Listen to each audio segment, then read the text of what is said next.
Jared Goff and the Detroit Lions fell short to the San Francisco 49ers. They started off very fast, started off very hot, looked like it could be their year.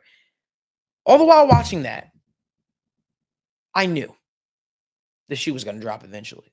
The shoe was going to fall eventually. And it's not because Detroit didn't have a very good team. It's not because I don't like their rah-rah special teams coach, Dan Campbell. It's not because of any of that. It's because of who you have at quarterback. Obviously has limitations on who the Lions can be. I think Jared Goff is very limited as a quarterback. I think that in order for those receivers, such as St. Brown, who had a phenomenal year, Jamison Williams, I'm still hopeful for.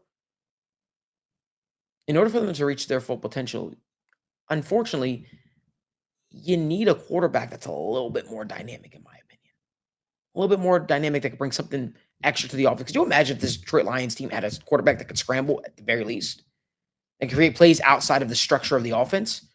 Where would they be? But you have flat-footed, slow-footed Jared Goff as your quarterback that the mere sight of pressure falls to the ground. The mere sight of a defender in his face completely turns from a starting quarterback to a practice squad player at that point. There were several times where Jared Goff had a little bit more mobility. He could have made plays outside of the structure of the offense. He could have found a receiver. I mean, completely off target. Now, I'll give Jared Goff a little bit of slack. I'll cut him some slack. I'll say this. You can't make those catches for Josh Reynolds. But also, again, why is Josh Reynolds on the team? He's a guy that stuck out there in free agency for the longest time that the Lions picked up because he had rapport with Jared Goff when he was with the Rams. But for me, for the life of me, this is a guy that you're throwing to in critical situations who's never been that guy in his career. So it's an entire dynamic behind it.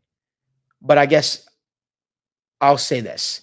If the Lions want to break through, I think it would behoove them to look to potentially address the quarterback position. If you don't want to, and you're fine with at least winning the division, possibly, making it to the playoffs, possibly, wild card, possibly, winning a playoff game, and then being out, then Jared Goff's your guy. But people might not want to hear it. The Lions can't win with Jared Goff as their starting quarterback.